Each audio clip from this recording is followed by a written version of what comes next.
성부와 성자와 성령의 이름으로. 아멘. 참 예수님. 네, 반갑습니다.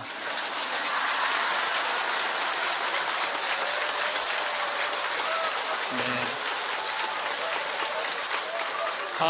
우리 하느님을 믿는 사람도 참 궁금한 게 하나 있고, 하느님을 믿지 않는 사람도 참 궁금한 게 있어요. 하느님을 믿는 사람도 궁금하고 하느님을 믿지 않는 사람도 궁금한 게 뭐냐면, 정말 하느님이 계실까? 이게 참 궁금해요. 멀쩡하게 하느님 믿는 사람들 어느 날 갑자기 이런 생각이 들어요. 아니, 내가 성서 말씀대로 하느님이 시키는 대로 다 하고 살았는데, 오른뺨을 때리면 다른 뺨을 돌려대고, 속옷을 달라고 그러면 겉옷을 주고, 1000걸음을 가달라고 그러면 2000걸음을 가달라고 그랬는데, 이게 세상 논리로 맞아요? 세상 논리로는 안 맞잖아요. 근데 예수님이 그렇게 하라고 그랬잖아요. 내가 손해보는 것 같으면서도 예수님이 그렇게 시키니까, 나중에 예수님이 다 보상해 주실 거니까, 그래서 참고 살았어. 그런데 어느 날 갑자기 천장을 보면서 이런 생각이 들어요. 이거 내가 헛고생하는 거 아닌가. 만약에 죽었는데 하느님이 안 계시면 어떻게? 안 계시면 어떻게? 여러분들, 아니 그렇게 열심히 참고 살았는데 하느님 안 계시면 어때요? 여러분들보다도 더 억울한 사람이 있어요. 우리 신부들이에요. 우리 신부들은 그 좋다는 여자 다 뿌리치고, 그 좋다는 여자 다 뿌리치고, 마음에 드는 여자 마음에 다 사귀고, 그리고 평생을 혼자 살았는데, 죽었는데 아무것도 없으면 어떻게? 얼마나 허망해요. 그러니까 궁금한 거예요. 어느 날 갑자기 정말 하느님이 계실까? 우리 수녀님들도 예수님이 정배라고 그러고 살았는데, 죽었는데 정배가 없어. 이게 신랑이 없어 죽었는데 얼마나 허망하겠어요.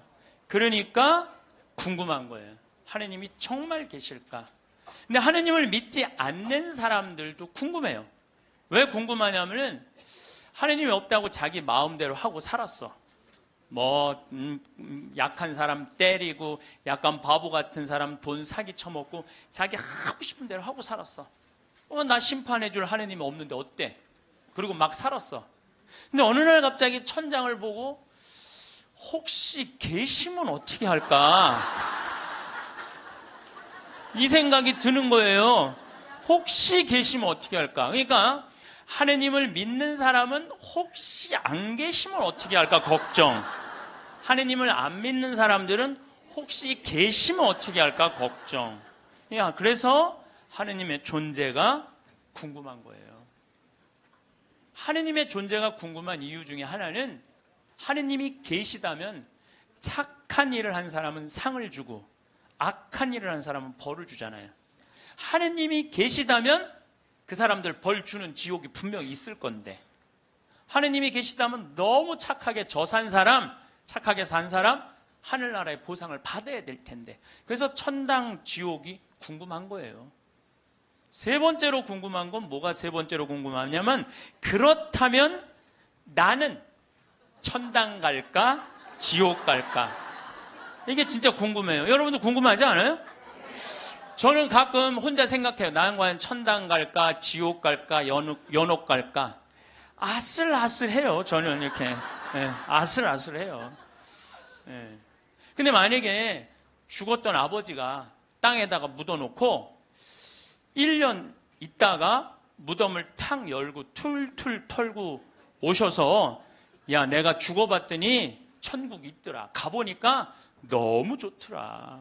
꽃도 아름답고 정원도 아름답고 향기도 좋고 음악도 아름답고 그냥 사람들도 착한 사람들 모여 사니까 너무너무 행복하더라. 이렇게 말해주면 얼마나 좋겠어요. 죽은 아버지가 1년 만에 살아 돌아와갖고, 연옥은 그 훈련 받는 데는데 보통 쉽지가 않더라. 훈련 받는데 보니까 너무 힘들고 고통스럽더라. 지옥은 갈 데가 못 되더라. 이렇게 얘기해 주면은 얼마나 좋겠어요. 죽은 아버지가 살아 돌아와갖고, 야, 그 착한 일 열심히 하고 어려운 사람 열심히 도와주고 성당 일 열심히 한 큰아버지는 천국에 지금 있더라. 너무 행복하게 있더라. 성당 나갔다 안 나갔다는 작은 아버지, 그 작은 아버지 있잖아. 성당 나갔다 안 나갔다가 어떤 땐 착하게 살았다, 어떤 땐 이상하게 살았던 작은 아버지는 연옥에서 지금 고생하고 있더라. 훈련받고 있더라. 돈만 알고 성당 뭐 하느님이 어디 있느냐 그러는데 막내 고모 있잖아. 지옥에서 죽살나게 고생하고 있더라. 이렇게 얘기해 주면 얼마나 좋아요. 근데 죽은 아버지는 한 번 땅에다가 묻어놓으면은 다시는 와서 얘기해 주는 법이 없어. 너무 답답한 거예요. 저는 이랬으면 좋겠어요. 사람이 죽으면은 영혼이 올라가잖아요. 영혼이 혼이 올라가잖아요. 그러면은 운전면허 시험 볼 때 이렇게 합격하면 파란불 딱 뜨고 불합격하면 빨간불 딱 뜨듯이 죽을 때 혼 올라갈 때 천당 그럼 파란불 쫙 올라가고 연옥 그러면 노란불 쫙 올라가고 지옥 그럼 빨간불 쫙 올라가면은 내가 천당 가실 줄 알았어. 그리고 빨간불 올라가는 영혼은 지옥 갈 줄 알았어. 이렇게 얘기하면은 얼마나 속 시원하겠어요. 죽은 이유는 아무도 모르는 거예요. 그런데 미국 사람들은 자기네들이 죽어서 천국 간다고 믿는 비율이 80%가 넘어요. 그러니까 이 사람들은 딱 죽으면은 느낌이 파란불이 되게 떠서 가는 거야. 파란불이. 80%니까. 터키는 무려 95%의 사람이 자기네들이 천당 간다고 믿는데요. 터키는. 그러니까 그 죽음에 대해서 그렇게 두려움이 없어요. 근데 한국 사람들은 죽으면 천당 간다고 믿는 비율이 49%야. 그러니까 죽음 이후에 대해서 천국을 간다는 그런 희망이 별로 없어요. 그러니까 일단 죽는 건 싫어. 일단은 살아있는 게 나아. 천당 갈지 지옥 갈지 연옥 갈지 모르니까 일단은 살아있는 게 나아요. 오죽하면은 저승의 정승보다 이승의 개가 낫다고 그러겠어요. 그러니까 한국 사람들은 참 죽는 거 싫어해요. 그러니까 어떻게 해서든지 살아있는 게 나아.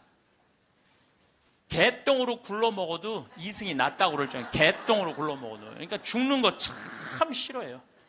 그래서 우리는 죽으면 무슨 월화의 공동묘지 뭐 이래갖고 뭐 무시무시한 데 간다라는 그런 의식이 있어요. 그리스도교 부활신앙이 자리 잡은 유럽이나 미국이나 남미에 가보면은요, 공동묘지가 동네 한가운데 있어요. 공동묘지가 어디를 가보나. 제가 이 죽음에 대해서 묵상을 많이 하고 싶어서 유럽 공동묘지, 미국 공동묘지, 남미 공동묘지 다 가봤어요. 그냥 지나가 보는 게 아니라 직접 들어가 봤어요. 직접. 그런데 유럽이나 미국이나 남미나요, 일단은 우리하고 공동묘지 느낌이 달라요. 왜냐하면 색깔이 하얀 페인트로 다 칠해놔요. 그러니까 공동묘지에 딱 들어가 보면은 박물관 같은, 실질적으로 공동묘지 안에 박물관도 많고 또 공원 같은 느낌을 받아요. 공원 같은 느낌을 받아서 토요일날 일요일날은 도시락 싸들고 어디를 놀러를 가냐면 공동묘지로 누구나 다 놀러를 가요. 그러니까 공동묘지가 아니라 놀이터죠. 놀이터. 아르헨티나에 가봤더니 이 사람들은 기일이 되면은 공동묘지에 가갖고 묻었던 아버지 관 있잖아요. 관을 다시 꺼내요. 꺼내갖고 닦아요. 닦고 맞대라고, 이번에 교황님 즐겨 드시는 차 있잖아요. 그걸 맞대라고 그러거든요. 맞대를 마시면서 그 관을 닦아가면서 죽은 사람 얘기를 하는 거예요. 그리운 얘기를 하는 거예요. 살아있을 때 이런 일을 했지, 저런 일을 했지. 그러니까 이게 죽음이라는 게 그렇게 부정적이지 않아요. 미국만 하더라도 동네 한가운데 공동묘지가 있어요. 미국은 기독교 국가예요. 그리스도교 국가. 우리 가톨릭 신자가 몇 명이냐면 7,500만 명이에요. 7,500만 명. 미국은 맨날 총 쏘고 마약하고 사람 죽이는 것 같은데 그거는 극히 일부고 평범한 미국 사람들은 다 평화롭게 살아요. 토요일날 일요일날 다 성당 교회 가요. 그리고 사람이 죽으면은 동네 한가운데 묻어놓으니까 아침 저녁으로 출퇴근하면서 아버지 묘, 엄마 묘, 아내 묘, 자식들 묘까지 맨날 보는 거예요. 출퇴근하면서. 그러니까 아침에 출근할 때 아내 묘에다가 장미 한 송이 놓고, 여보, 나 오늘 중요한 계약이 있어. 당신이 도와주면은 내가 오늘 계약이 잘 될 것 같아. 이렇게 죽음하고 얘기를 해요. 죽어 있어도 죽었다고 생각을 안 하는 것 같아요. 그 사람들은. 그 퇴근한 길에 아내 묘에다 장미 한 송이 놓으면서 여보, 당신이 오늘 도와줘서 그런지 나 오늘 계약이 너무너무 잘 됐어. 고마워. 이렇게 얘기를 해요. 그래서 미국 사람들이 이런 얘기를 해요. 묘지 참배는 덕의 대학을 다니는 것과 같다. 묘지를 자꾸 가는 건 덕의 대학을 가는 것과 같다. 요즘 위령성월이잖아요. 우리 묘지 방문을 하라고 그러잖아요. 묘지를 방문하다 보면은 내가 이 세상에서 추구하는 명예, 권력, 돈, 이게 다 허망하다는 걸 느낀다는 거예요. 우리나라 사람들은 일단 죽으면은 다시는 보고 싶지 않은가 봐. 아주 깊숙한 산속에 갖다 파묻어 버려. 그냥 파묻어 버려요. 그리고 미국 사람들은 출퇴근길에 안에 묘가 있으니까 보고 싶으면 가서 얼마든지 보는데, 우리는 산속 깊숙한 곳에 갖다 파묻어 버리니까 찾아가려고 해도 마음을 단단히 먹어야 돼. 내가 오늘 한번 남편 묘를 가야 되겠다, 뭐 아내 묘를 가야 되겠다, 부모 묘를 가야겠다, 마음을 단단히 먹어야 돼. 근데 이게 참 신기한 게, 대한민국 사람들은 마음을 단단히 먹어도 온 국민이 똑같은 날 마음을 단단히 먹어요. 이상해. 죽는 날은 다른데 어떻게 보러 가는 날은 다 똑같아? 너무 신기해요. 똑같은 날 마음을 단단히 먹는 거야. 그러니까 그 묘에 대한 거부 반응이 있으니까 어떤 일이 있느냐면은 동창신부 아버지가 돌아가셔갖고 묘지까지 한번 따라가 봤는데, 그 집도 역시 산속 깊숙한 곳에 파문. 그런데 동네 한가운데 장의차 진입 금지, 동네 이렇게 써 있더라고요. 그 다음에 상여 진입 금지 이렇게 써 있더라고요. 그래서 그 동네 입구에서 아버지 관을 내려갖고 우리가 메고 들로 산으로, 그 산으로 모시고 갔던 적이 있어요. 그러니까 이 뉴욕에 가다 보면은 맨하탄하고 퀸즈라는 동네가 있어요. 강남하고 강북하고 똑같아요. 맨하탄은 강남, 퀸즈는 강북, 이런 식이에요. 그런데 퀸즈에서 맨하탄으로 들어가다 보면 엄청나게 큰 공동묘지가 있어요. 하루에 그러니까 수백만 명이 그 공동묘지를 보면서 맨하탄으로 출퇴근을 해요. 그래도 이 사람들은 생전 그 묘에 대해서 이전해라 이런 거 하나 없어요. 근데 만약에 우리나라가 강북하고 강남 사이에 잠실에다가 공동묘지를 한번 딱 세운다 그러면 우리 어떻게 할 것 같아요? 그렇죠. 난리가 나죠. 띠 두르고 뭐라 그래요? 결사반대. 시장은 사퇴하라. 이거는 얌전한 거예요. 시장은 자폭해라. 여러분들, 우리나라 사람들이요, 의외로 죽음의 문화에 대해서 굉장히 부정적이에요. 그러니까 죽음을 받아들이지 않아요. 끝까지 받아들이지 않아요. 여기 서울에도 추모공원 하는데 여러분들 몇 년 동안 서울 시민들이 반대했는 줄 알아요? 여러분들이 몇 년 반대했느냐면 9년 동안 반대를 했어요. 9년이 지나서 2012년에는 겨우 추모공헌을 한 거예요. 그러니까 우리 성당들도 이렇게 성당 안에다가 지하에다 납골당 해놓으면 얼마나 좋아. 미사 참여 와갖고 엄마 보고 싶으면 지하에 내려가갖고 엄마 보고 기도하고 이야기하고 얼마나 좋아요. 그런데 그냥 여기 흑석동 성당도 그 납골당 한다면 얼마나 주민들이 반대했어요. 그러니까 여기 한국 사람들은 죽는 거 진짜 싫어해요. 죽는 거. 일단은 살아있는 게 나은 거야. 일단은 수단과 방법을 가리지 않고 살아있는 게 나은 거야. 그런데 한국 사람들은 죽는 거를 하느님을 믿는 사람도 싫어하고 하느님을 믿지 않는 사람도 싫어해요. 하느님을 믿지 않는 사람은 죽는 거 싫어할 이유가 뭐가 있어? 아까도 말씀드렸지만 나 심판할 하느님이 없는데, 나 심판할 하느님이 없는데 죽으면 얼마나 속편해요. 그런데 놀랍게도 사형수들, 나쁜 짓이라는 뭐 폭력범들, 뭐 남편이 보는데도 그냥 아내하고 딸 그냥 성폭력한 사람들, 5명, 10명씩 죽인 사람들, 이런 사형수들 보면은요 죽기 전에 벌벌벌벌 떤다는 거예요. 죽고 난 다음에 아무것도 없는데 벌벌벌벌 떠는 거예요. 왜? 자기가 사형을 받은 걸로 끝나는 게 아니라는 거야. 이 사람 생각에는 내가 정말로 씻을 수 없는 죄를 졌는데 죽었고 난 다음에 하느님이 있어갖고 나를 심판해갖고 지금도 괴롭지만 죽어서 영원히 꺼지지 않는 불 속에 던져지면 어떻게 하나, 이런 두려움이 있대요. 그래서 그 사형수들을 보면 그렇게 나쁜 짓 뻔뻔하게 하다가도 죽을 때 보면 벌벌벌벌 떤다는 거예요. 그러니까 사형수가 이제 교수대 올라가면서 막 교수대 이제 올라가는데 계단이 삭아갖고 계단 밑으로 팍 떨어진 거야. 이 사형수가 한다는 소리가 하마터면 죽을 뻔했네. 죽기 직전까지 죽기 싫은 거예요. 죽기 직전까지 어떻게 해서든지 살아있고 싶은 거, 어떻게 해서든지 살아있고 싶은 거예요. 왜 이 사람이 바로 죽음을 앞두고도 죽음을 벌벌벌벌 떠느냐면 죽고 난 다음에 사형은 아무 문제가 없다는 거예요. 죽고 난 다음에 그 다음에 내가 하느님 앞에 가갖고 혹시 하느님이 계시면 어떻게 해? 그래갖고 그분이 나의 모든 죄를 묻어서 영원히 꺼지지 않는 불 속으로 떨어지면 어떻게 하냐 이거야. 그러니까 죽기 직전까지도 그냥 계단에 떨어지고 어차피 1분 후에 죽을 건데도 그냥 하마터면 죽을 뻔했네. 그런데 믿는 우리들도 죽는 게 싫어. 믿는 우리들도 죽는. 한국에 믿는 사람들, 이거 설문조사 한 거예요. 한국에 믿는 사람들도요, 자기가 천국에 갈 거라고 믿는 비율이 50%가 안 넘어요. 왜 믿는 사람들은 죽는 게 싫어? 아는 게 병이야. 천당, 지옥 있다는 거 교리로 다 알아. 그런데 내가 가만히 생각해보니까 본당 신부 미워하고 형제들 굶었을 때 모른 척하고 성당 다니기 싫어갖고 그냥 냉담하고 그냥 못된 짓 한 거 이거 다 알아. 그러니까 이게 천당 지옥 있는 건 알긴 아는데 내 사는 꼴을 봐서는 천당 갈 것 같지는 않아. 어디 갈 것 같아? 지옥에 갈 것 같아. 그러니까 일단은 살아있는 게 나은 거야. 아직은 여기는 천당 지옥이 결정 안 됐잖아요. 마태복음 5장 27절에 보면은 예수님이 이런 얘기를 해요. 너희들 만약에 여자를 보고 음흉한 생각을 가지면 눈알을 빼버려라 그래. 아, 예수님 말을 해도 이렇게 살벌하게 눈알을 빼버려. 눈알을 빼라.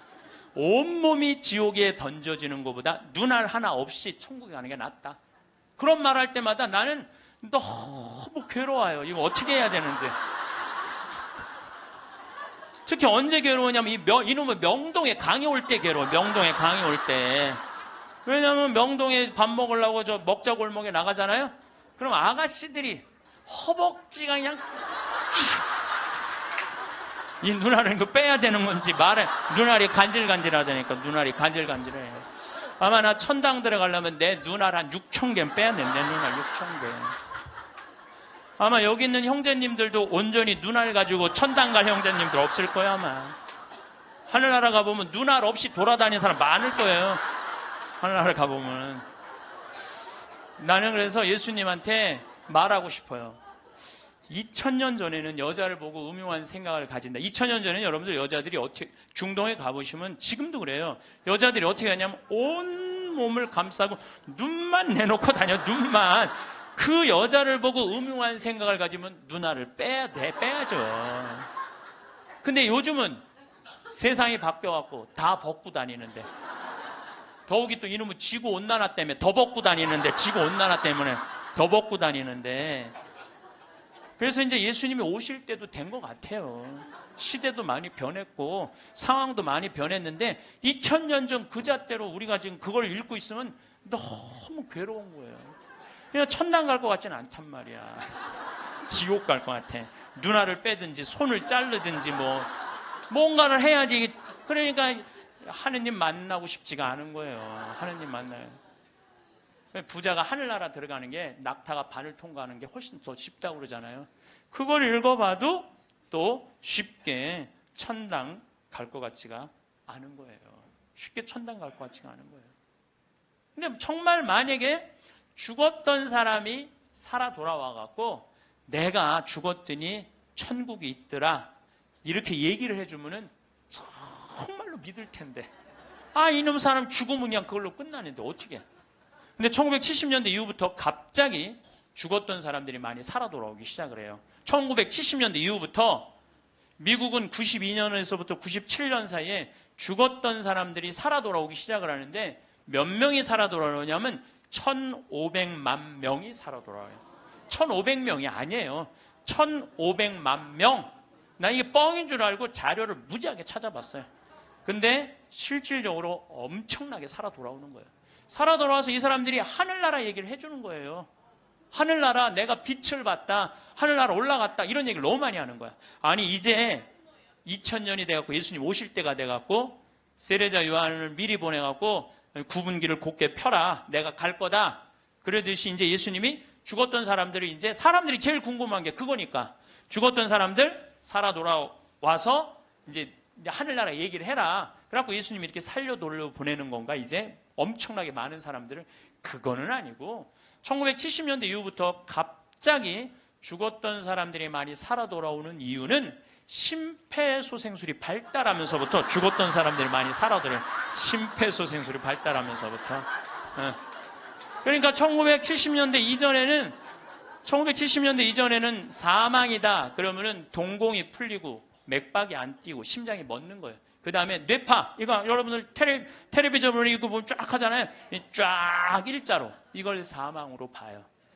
그런데 예전에는 그러면 그냥 그걸로 끝냈어. 근데 요즘은요, 멀쩡한 사람이 심장마비로 죽거나 멀쩡한 사람이 교통사고로 갑자기 죽었을 때, 충격으로 죽었을 때 심폐소생술을 시술을 하게 돼 있어요. 심폐소생술이라는 건 뭐냐면은 심장을 압박을 30번씩 가하는 거야, 한 번에. 어른들은 갈비뼈가 부러질 정도로 세게.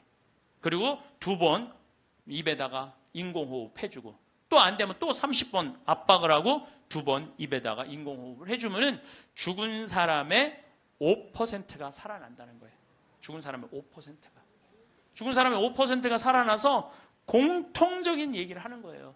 이건희 회장님도 어떻게 심근경색으로 돌아가신 거예요. 5월 10일 날.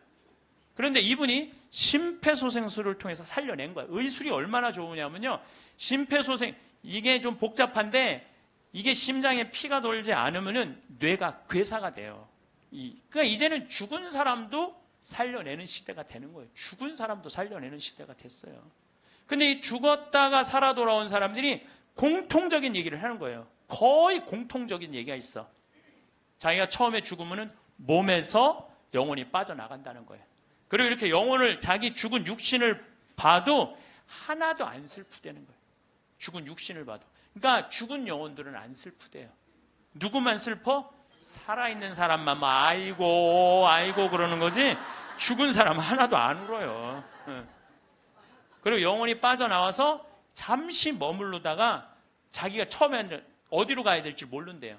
그러다 육신이 죽은 걸 알고 여행을 떠나기 시작을 한대. 근데 여행을 떠나는데 끝도 없는 통로, 터널로 쫙 빨리 올라갈 때 그 속도가 평생 한 번도 느껴보지 못한 빠른 속도로 빨리 올라간다는 거예요. 그리고 3차원에서 다른 차원의 세상으로 옮겨가는 걸 느낀다는 거예요. 그리고 끝도 없는 그 터널 끝에 가보면 빛이 비추는데, 나는 세상의 빛이다 하신 그 빛을 느끼는 순간, 그 빛이 하느님으로부터 오는 걸 거부할 수가 없다는 거예요. 그리고 그 빛을 느끼는 순간 너무 행복하고 존재의 충만함, 평화, 충만함, 완전한 사랑을 느껴갖고 너무너무 행복하다는 거예요. 그런데 더 놀라운 거는 그 빛 앞에 섰을 때 자기의 살아온 인생 전부 다가 한순간에 다 펼쳐진다는 거예요. 한순간에 다 펼쳐져서 자기 지은 죄가 너무 크면은 그 앞에 너무 부끄러워서 서질 못한다는 거예요. 예수님이 뭐라고 그랬어요? 너희들 하느님이 심판하는 게 아니다. 너희들이 저지른 죄가, 그 죄가 너희를 심판할 것이다. 그랬잖아요. 하느님은 심판하시는 분이 아니에요. 하느님은. 그러니까 너무 부끄러우면 그 빛 앞에 나서질 못한다는 거예요. 그리고 또 이제 그곳에 간 사람들이 느끼는 게 뭐냐면, 죽은 형제, 친척들이 이 다볼산에서 예수님이 거룩한 변모할 때 얼굴은 해와 같이 빛나고 몸은 어떤 마전장이도 만들 수 없을 만큼 빛났다 하듯이 그렇게 빛나는 형제, 친척들이 있다는 거예요.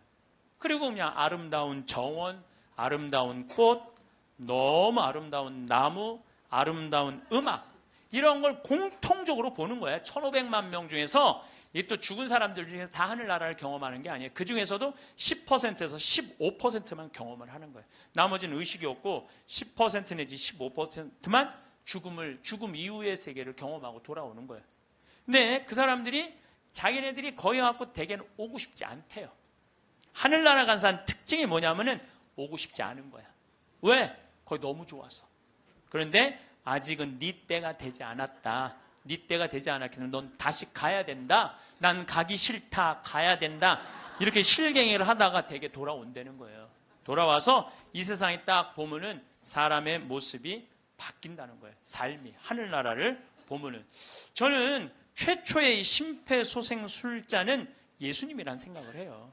여러분들 회당장 야이로의 딸 죽었을 때 예수님 살려냈죠? 예.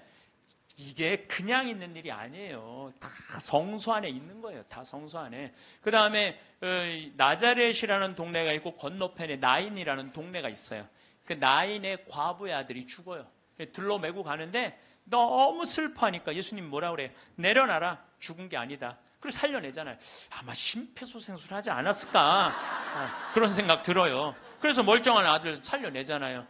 또 저기 나자로 마리아 마르타 오빠 죽은 지 4일 만에 살려내요. 요즘도 뭐 4일 만에 살아난 사람, 일주일 만에 살아난 사람 많듯이 4일 만에 살려내요. 죽은 나자로를. 그러니까 최초의 심폐소생술자는 제 생각에는 예수님이라는 생각이 들어요.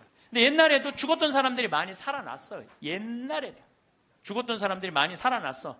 근데 문제는 뭐냐면은 내가 강원도 평창에서 죽었다 살아났어. 그 옛날에는 전화도 없고 핸드폰도 없고 아무것도 없었잖아요. 그리고 우리 동네 사는 데는 배 타고 들어왔거든요. 그 강이 있어갖고. 그러니까 그 산골짜기에서 이러는 거, 나 죽었다가 살아났다. 나 죽었다 살아났다. 그러다 그냥 죽었어. 아무도 몰라, 아무도. 근데 요즘은 시대가 발달하면서부터 죽었다가 살아난 사람들이 말을 하기 시작하는 거예요. 내가 죽었다가 살아났다. 근데 이게 한두 명이 얘기하는 게 아니거든. 우리가 아는 유명한 사람들 중에 죽었다 살아난 사람들, 여러분들 누구나 다 아는 사람이 있어요. 우리 어렸을 때 기동순찰대라는 미국 드라마가 있었어요. LA 기동순찰대. 근데 거기에 주인공 에스트라다라는 남자아이가 영화를 찍다가 그 드라마를 찍다가 그 오토바이 속에서 타고 죽어요.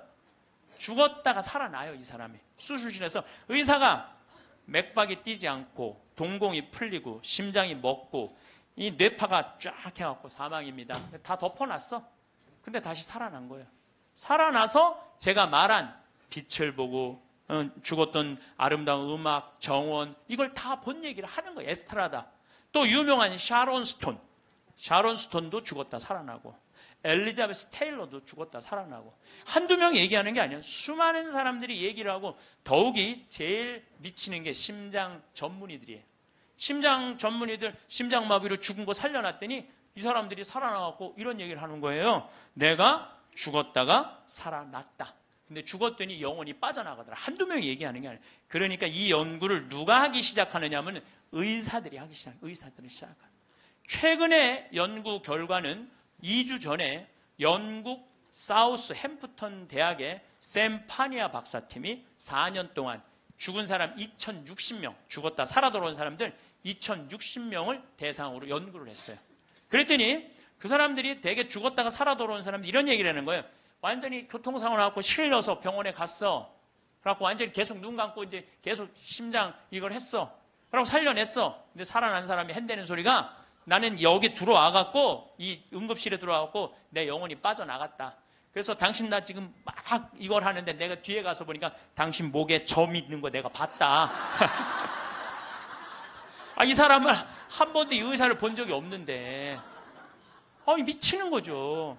옆에 간호사가 하는 얘기, 병원에 무슨 수술 도구 옆에 있는 얘기, 이 사람들 한 번도 본 적이 없는 사람인데 이 연구를 해보니까 이런 일들이 벌어지는 거예요. 그리고 대개 죽은 사람들은 5분 동안은 영원히 그 근처에 머물러 있다는 거예요. 5분 동안. 그러니까 여러분들 주위에서 만약에 누가 죽으면요 5분 동안 말 잘해야 돼요. 괜히 잘 죽었다 그렇게 못되게 살더니 잘 죽었다. 아유 지옥에나 갔으면 좋겠다. 이러면요 이 영혼이 한번 꼬기 시작하면요 인생이 꼬이는 거예요. 그러니까 여러분들 뭐라 그래야 돼? 5분 동안 좋은 데 가시라고, 잘 가시라고, 이런 게 정말 필요해요. 말 잘해야 돼요. 말 잘해야 돼요. 고든 알렌이라고 미국의 백만장자 금융업을 하는 사람이 있었어요. 근데 이 사람은 이 폐 질환으로 죽었어요. 죽었는데 하늘나라 올라갔는데 그 빛을 느끼는 순간 너무 불같이 뜨거운 감동을 느낀 거야. 여러분들 그 기도 열심히 할 때 하느님이 막 느껴질 때 막 온몸이 뜨겁고 뭐 불 같은 느낌 들 때 있지 않으세요? 그런 느낌 드시는 분들 계시죠? 저는 나도 그런 느낌을 받았는데 내가 제일 열심히 했을 때가 중학교 때였어. 중학교 때. 내 인생에 가장 열심히 했을 때 중학교 때. 지금 그 정도 열심히 했으면 아마 나 성인 됐을 거예요. 근데 제가 그때 기도 열심히 할 때 성당에 앉아갖고 하느님을 느끼는 느낌을 참 많이 받았어요. 하느님하고 일치되는 거. 그런데 너무 행복해갖고 시계를 보면요. 나는 10분 지났다고 봤는데 4시간씩 성당에 앉아있을 때가 많았어요. 그러니까 하느님 안에 머무를 때는 시간 가는 줄 모르는 거죠. 그 이후로는 거의 느낀 적이 없어요. 그 이후로는. 그 이후로는. 근데 어쨌든 이 고든 알렌이라는 사람은 성당도 안 다니는 사람이고 하느님도 믿지 않는 사람인데 하늘나라 올라가서 그 빛을 느끼는 순간 이건 나는 세상의 빛이다. 요한복음 1장 1절에 나오는 말씀처럼 정말로 너무 행복했던 거야. 세상에 딱 돌아와갖고요. 이 고든 알렌은 자기가 그 많은 돈 의미가 없다는 걸 느껴요. 그리고 친구한테 전화를 해요. 같이 금융업을 하는 친구한테 나 그만둘 거다. 그리고 차도 큰 거에서 작은 걸로 옮겨 타고 그 다음에 이 집도 큰 거에서 작은 걸로 옮겨가요. 그리고 그 잘 번들은 돈을 다 관두고 지금은 미니스터, 목사님이 돼갖고 정말 어려운 사람들 컨설팅을 해줘요. 그러니까 되게 죽었다가 살아 돌아온 사람들 특징이 뭐냐면은 삶이 바뀌는 거야. 목사님이 된다든지 자선 사업을 한다든지 착해. 사람은 죽어봐야 철이 들어. 사람은 죽어봐야 철이 들어. 근데 이 죽을 수가 없으니 얼마나 이 답답한 노릇이에요. 앤더슨 시코리아라고 미국 뉴욕의 정형외과 의사예요. 심리학 박사고 대학 교수고. 이 사람은 94년도에 가족들이랑 야외에 나가다가 공중전화를 하다가 벼락에 맞아 죽어요. 벼락에 맞아. 미국은 벼락에 맞아 죽는 사람이 1년에 한 1000명 돼요. 1000명인데 그 중에 950명은 살아나고 50명은 그냥 죽는데요. 근데 이 의사가 딱 죽었는데 자기 육신이 팍 쓰러지더래. 근데 영혼이 딱 빠져나온 거죠. 영혼이 빠져나오고 자기 육신을 보고 있는데 하나도 안 슬프더래요. 내가 죽었네? 그냥 객관적으로 받아들이는 거지. 내 육신이 죽었네?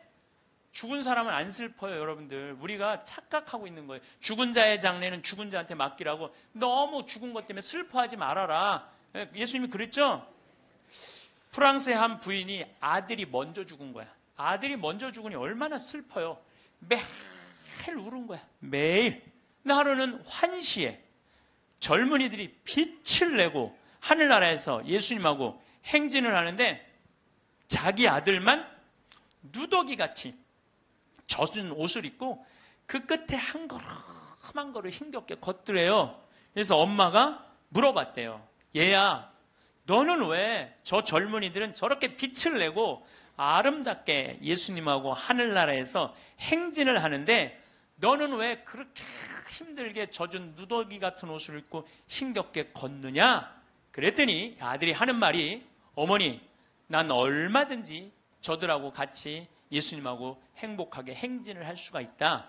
그런데 어머니의 눈물이 내 옷을 적셔서 내가 한 걸음도 나갈 수가 없다. 어머니의 눈물이.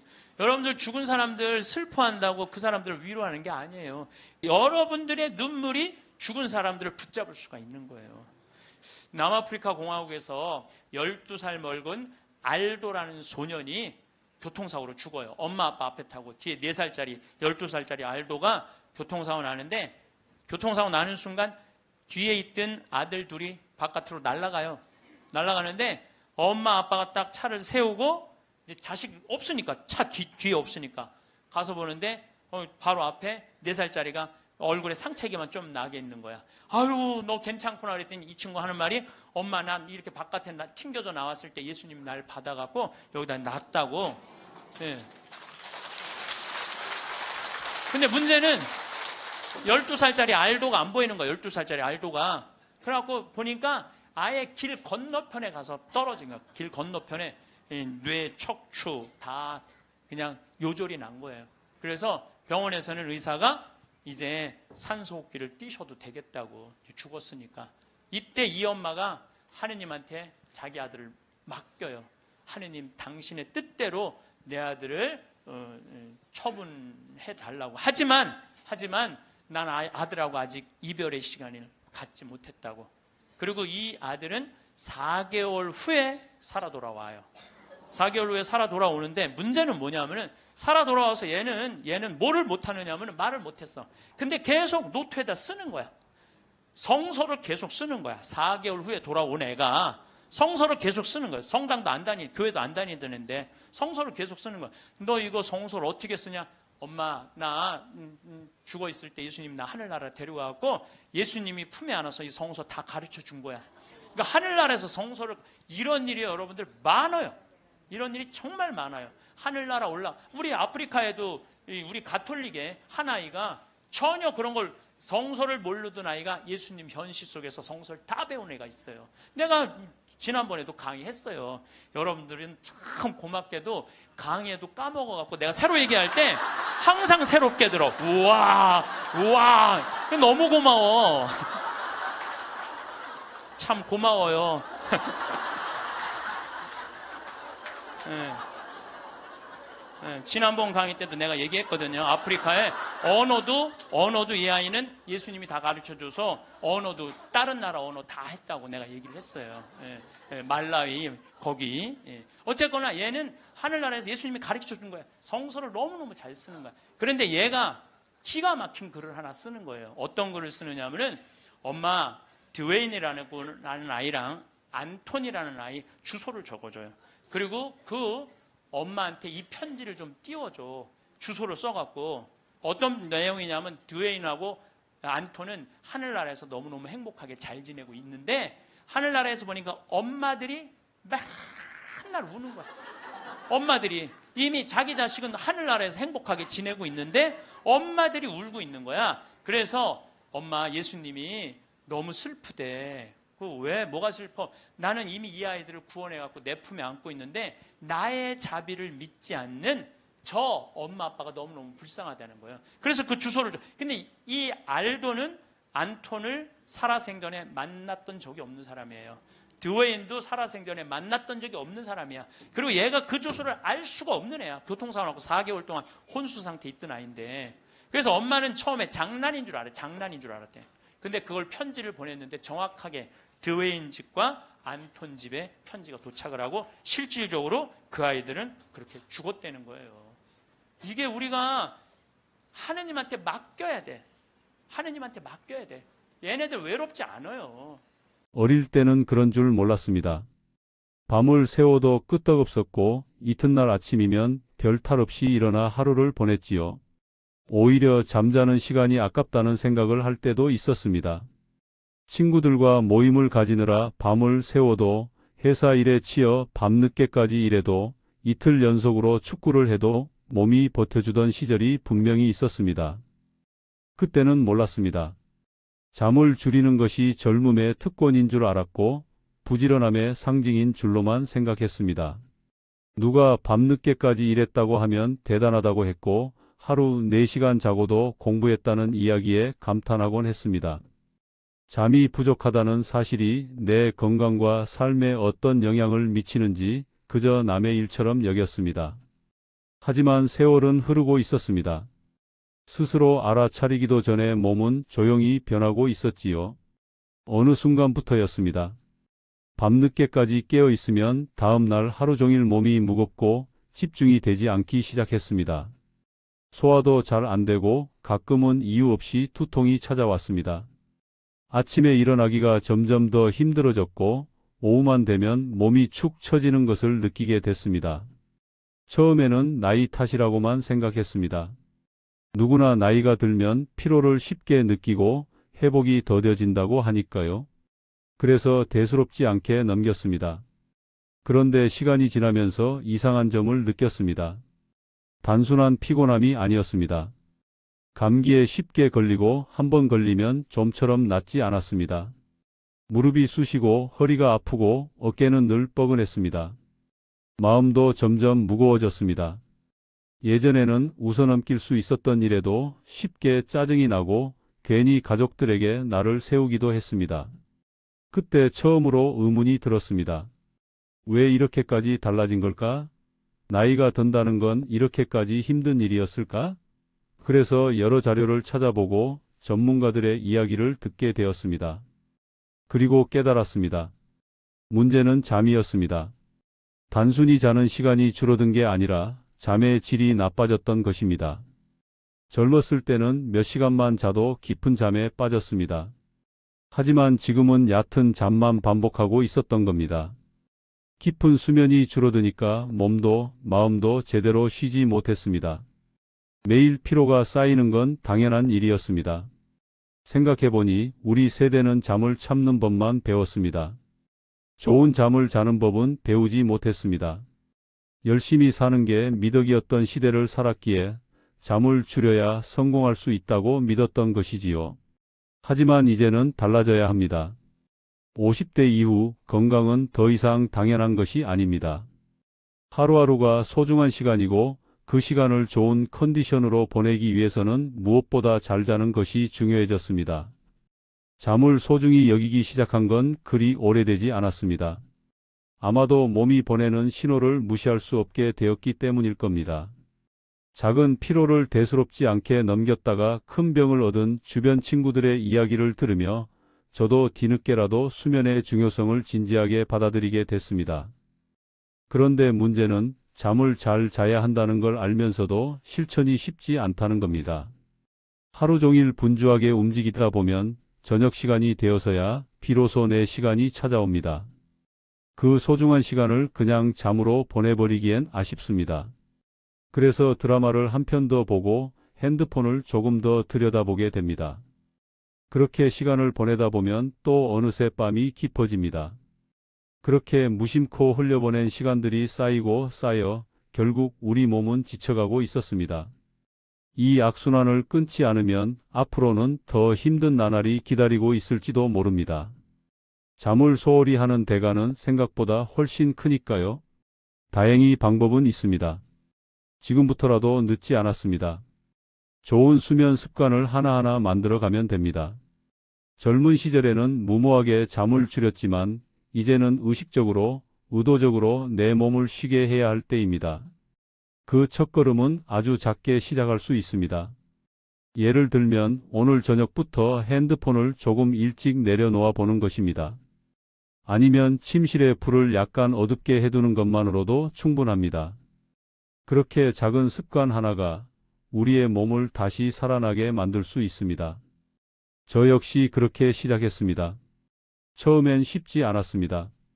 늘 손에 쥐고 있던 핸드폰을 내려놓는 것도 어색했고 억지로 잠자리에 드는 것도 답답했습니다. 하지만 한 가지를 분명히 느꼈습니다.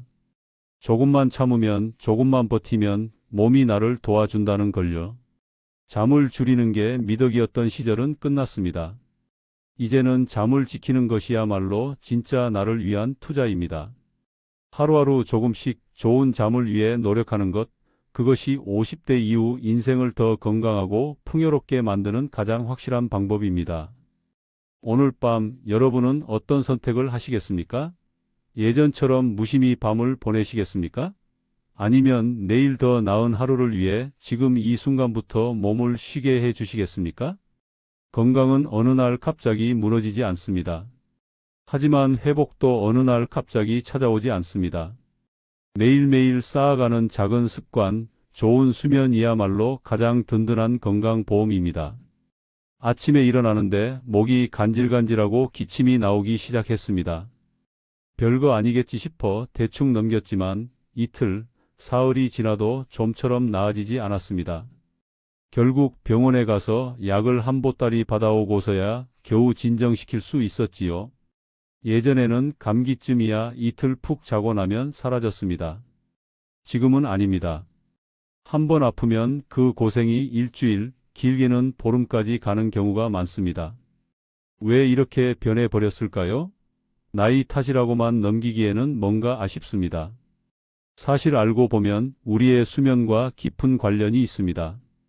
잠은 단순히 피로를 푸는 시간이 아닙니다. 우리의 몸은 자는 동안 진짜로 회복 작업을 시작합니다. 감기 바이러스가 침입했을 때도, 수술을 받은 부위가 아물어야 할 때도 중요한 일은 모두 잠자는 동안 이루어집니다. 그런데 이 수면 시간이 부족하거나 질이 떨어지면 몸은 회복할 기회를 잃어버리게 됩니다. 특히 50대 이후에는 이런 문제가 훨씬 더 심각해집니다.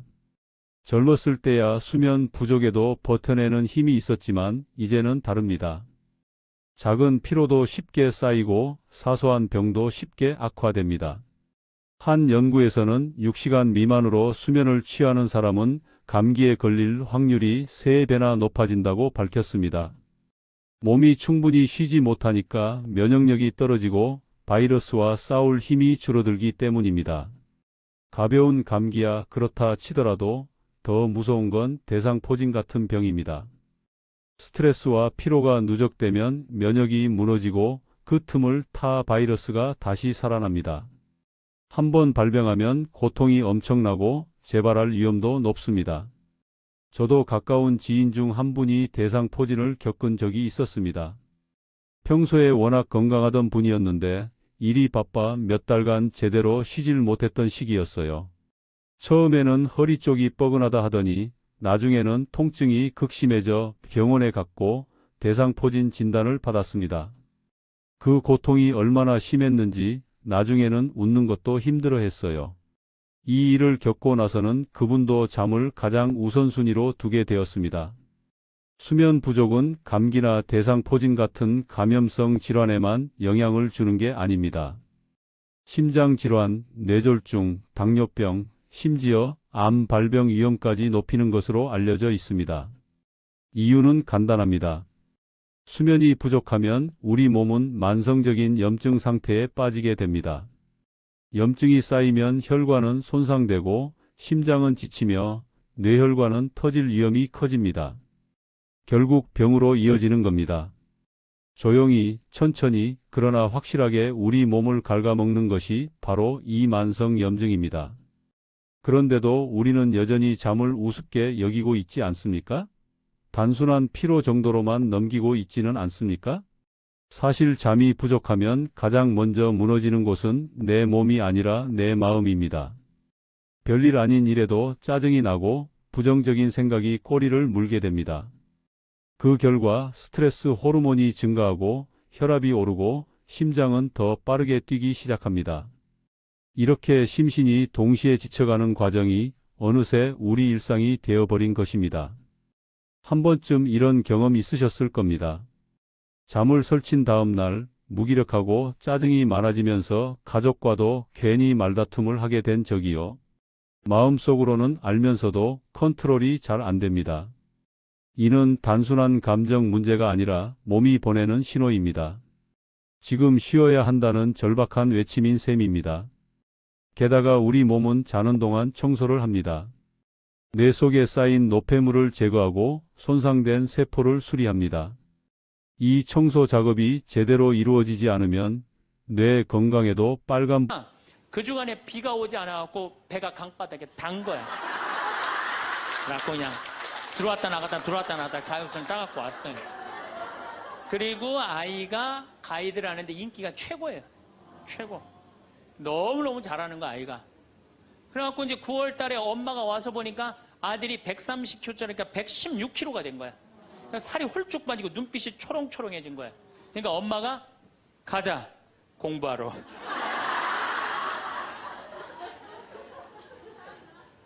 제가 보기에는 이 아이는 우리 집에 4년 동안 일하면은요 돈 5천만 원, 6천만 원, 7천만 원 벌어요. 왜냐하면 우리 집에 일하면 돈 주거든요. 그럼 그 돈 모아갖고 사업을 해도 얘는 잘하네요. 꼭 공부로 승부 걸 아이가 아니거든요. 그럼 신부님 우리 애가 몸으로 살랜지 머리로 살랜지 기준이 어떻게 됩니까? 반에서 10등 안에 안 드는 놈들은요, 다 몸으로 살 놈들이에요. 여러분들 자식들 중에 반에서 10등 안에 안 드는 애들은 다 몸으로 살 애들이야. 독일은 초등학교 졸업하면서 중학교 올라가면서 갈릅니다. 대학 들어가래? 아니면 기술 배우래?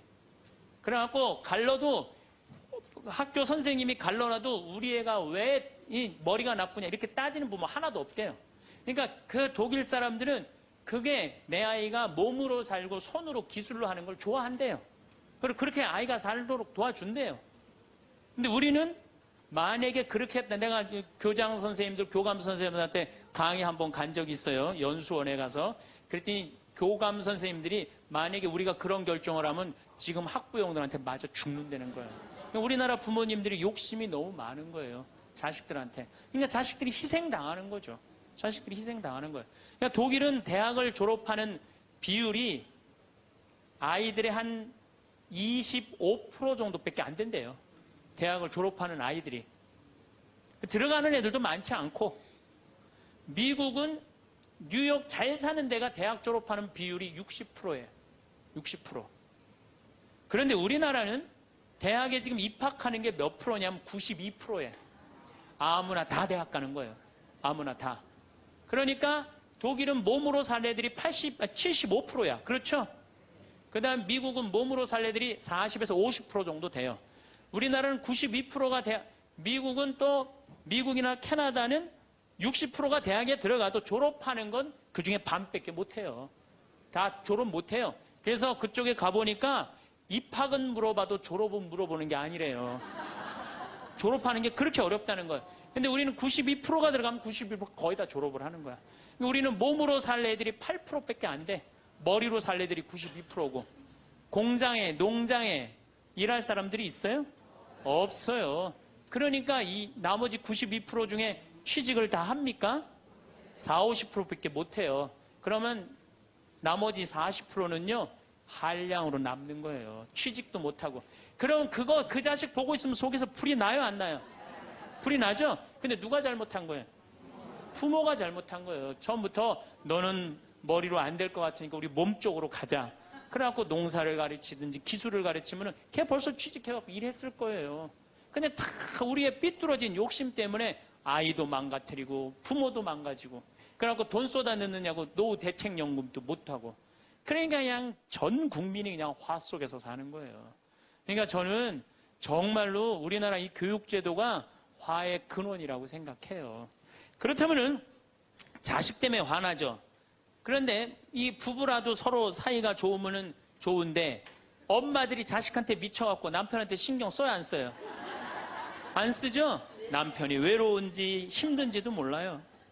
근데 자식들은 부부가 막 사랑스럽고 이렇게 다정하게 지내는 부모를 본 자식들은요 안정스럽게 자란대요.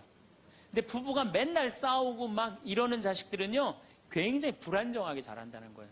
그래서 저는 정말로 감사한 게 저는 고등학교 졸업할 때까지 부부는 안 싸우는 건 줄 알았어요. 부부는 한 번도 부부 싸움을 본 적이 없어요. 저는. 근데 내 고등학교 때 친구가 아이 뭐 술 먹자고 고등학교 때 그 왜 그러냐 그러니까 아버지가 엄마를 때려갖고 눈탱이가 밤탱이가 됐다는 거예요. 자기 너무너무 괴롭다는 거예요. 그래서 저는 그때 충격받았어요. 어떻게 부부가 싸우느냐 그런 충격을 받았어요. 저는. 왜냐하면 나는 우리 어머니 아버지 싸우는 걸 한 번도 못 봤거든요.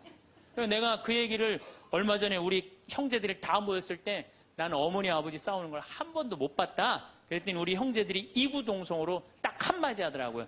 신부님이 집에 붙어 있은 적 있어야지 그걸 보는 거 아니냐.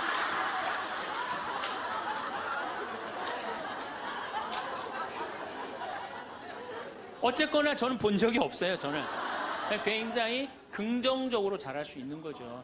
근데 우리나라 남자들은 참 불쌍해요. 돈은 죽어라 벌지만 그 돈을 마음 느긋하게 써볼 수가 없어요. 그렇죠? 자식들 학원비에 대학 등록금 되다 보면은 30에 결혼해서 시집 장가 갈 때까지 60대까지 노예같이 사는 게 대한민국 남자들이에요. 이 남자들 짜증 나겠어요? 안 나겠어요? 화가 나겠어요? 안 나겠어요? 날 수밖에 없어요. 그런 남편들을 신경 한번 써줘 봤어요. 정말로. 정말 남편 정말 정말로 남편을 왕대조 패줘봤느냐고. 여러분들 길 가는 사람이 여러분들 10,000원 주는 사람 있어요? 길 가는 남자가 당신 예쁘다고 10,000원 주는 남자 봤어요? 근데 여러분들 남편은 그냥 한 달에 뼈가 빠지게 벌어갖고 200만 원이든 300만 원이든 400만 원이든 갖다 바치잖아요. 그러면 그 남편한테 감사해야 될 거 아니야. 근데 그냥 감사는 안 하고 그냥 남의 김치찌개도 그냥 제대로 안 하면 그냥 못 끓이고 그냥 자식이라고 있는 거 학원 다니다 보면은 밤 12시에 얼굴 보기도 힘들어요. 아버지가 자식을 키우고는 있지만은 다정한 자식을 구경하기가 힘들어요. 또 사춘기만 되면 이 자식들이 아버지한테 부드럽게 합니까? 반항하고 틱틱거리고 그러면은요, 우리나라 남자들은 갈 데가 없는 거야. 그래서 40대 남자들이 자살률이 세계에서 1위인데 우리나라 여자보다 몇 배가 많이 죽느냐면 3배가 많이 죽어요. 우리나라 40대들은 갈 데가 없는 거예요. 갈 데가. 외로운 거죠. 또 여성들도 마찬가지야. 난 우리나라 여자들도 불쌍해. 이게 다 교육 때문에 그래. 교육 때문에. 자식이 막 사춘기 때 막 생 난리를 치고 막 그럴 때 여러분들은 몇 살이 될까요? 45, 50 왔다 갔다 하죠? 그럼 여러분들은 자식은 사춘기지만 여러분들은 뭐예요? 갱년기야. 그러니까 갱년기가 되면 사실은 굉장히 케어가 필요한 거예요. 여러분들 굉장히 돌봄이 필요한 나이예요. 막 피부 처져요, 안 처져요? 눈두덩 처져요, 안 처져요? 눈가 처져요, 안 처져요? 볼 처져요, 안 처져요? 이가 처져요, 안 처져요? 그러니까 그렇게 처지는 거 거울에 이렇게 보고 앉아있으면 어떤 얼굴이 되냐면 이런 얼굴이 돼요.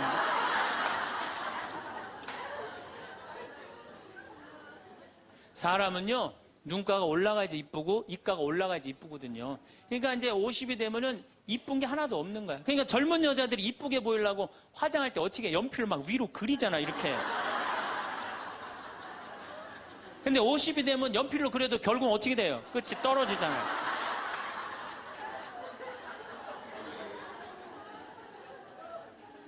하지만은 우리나라 이 갱년기의 여성들은 자신의 고통, 번뇌 뒤로 하고 감추고 희생합니다. 묻어두는 거예요. 자식을 위해서 희생한다.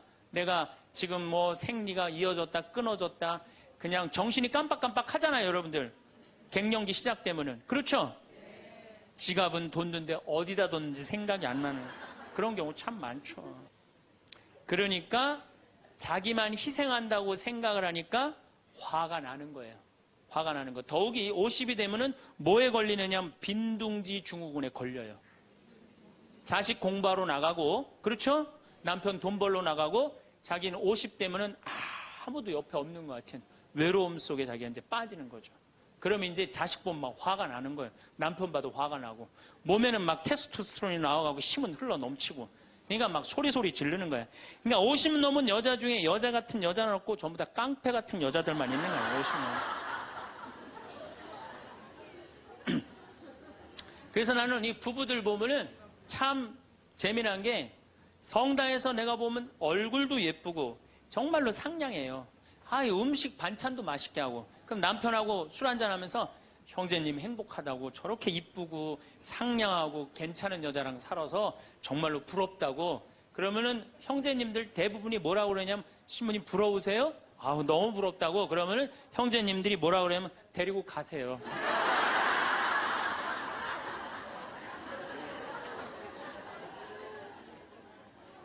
그래서 부부가 서로 사랑하지 못하고 자식하고도의 애정을 쌓지 못하고, 그러니까 우리가 이제 화가 꽉 차 있는 거예요.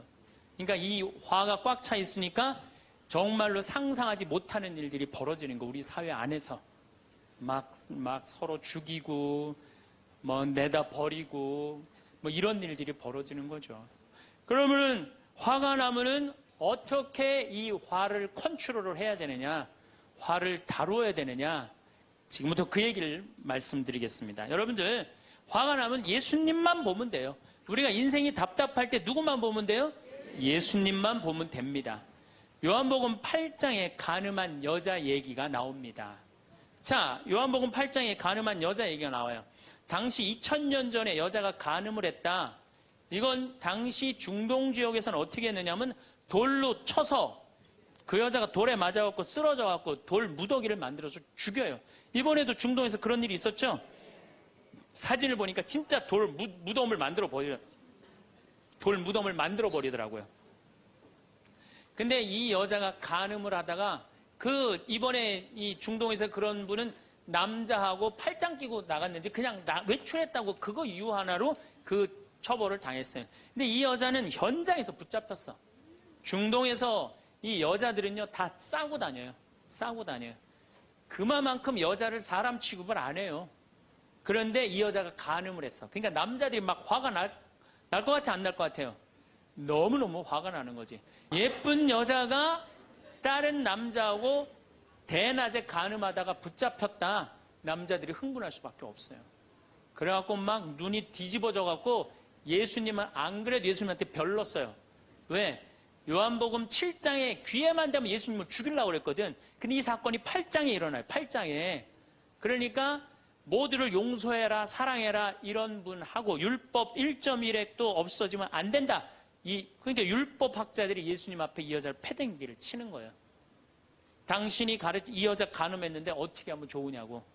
근데 예수님이 보니까 이 사람들이, 이 남자들이 너무너무 흥분해 있는 거야. 눈이 뒤집어진 거예요.